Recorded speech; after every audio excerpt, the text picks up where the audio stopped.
KXTC Podcast.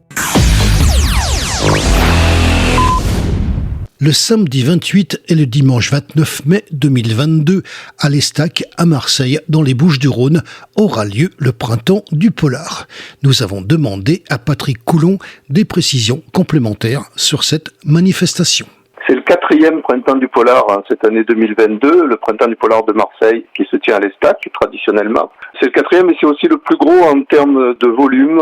On a voulu cette année une sorte de montée en gamme et déjà de montée en nombre. On a 40 auteurs qui sont soit de la région, soit extérieurs à la région, puisque c'est notre volonté, c'est aussi de faire venir des auteurs de France, voire de l'étranger. Donc je vous en cite quelques-uns comme ça. Alors les régionaux, vous les connaissez sans doute. Guillaume Chérel, c'est Nicole Delors, c'est Christophe Gava, qui est prix du Quai des Orfèvres tout de même, tout en étant en poste actuellement à Marseille et travaillant et écrivant à Marseille.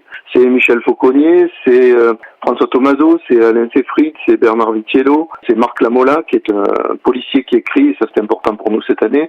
Enfin, il y en a plein, il y en a 40, donc il y en a beaucoup. Donc les extérieurs, si j'oublie quand même Jean Contrecy, Maurice Gouiran, Gilles Delpapas et Jean-Paul Secaldi. De l'extérieur viennent cette année Dominique Manotti, qui est une auteure très connue au niveau national, qui est une auteure assez engagée, qui a notamment écrit un bouquin qui s'appelle Marseille 73, qui raconte des sombres histoires de ratonnade et l'enquête qui s'en est suivie en 1973 à Marseille. On a Vincent Crouzet, qui est un auteur varois. On a Giovanni Privitera, qui est un Aixois, qui a écrit un bouquin qui est une chronique sociale sur la victoire de l'OM en Coupe d'Europe en 1993. Laurence Biberfield, Sylvain Junevon, Enguerrand Guépi, qui est aussi un Aixois, qui commence à cartonner avec son bouquin sur Patrick Devers, sorti récemment.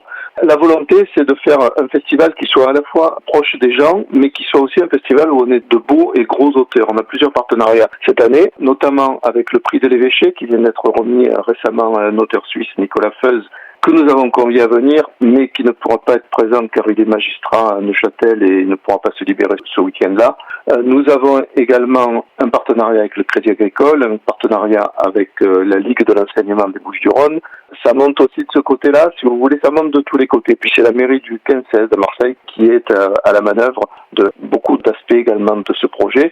Pour l'aspect artistique et éditorial, c'est Bernard Vitiello et puis l'association Les Cris du Sud qui sont derrière tout ça. Voilà, je ne sais pas quoi vous dire de plus, sinon de venir les 28 et 29 mai à l'Estac. C'est au bout de l'Estac, à gauche, côté port, après les bistrots, toute la journée, de 10h à 18h, avec une pause pour le déjeuner, on va dire.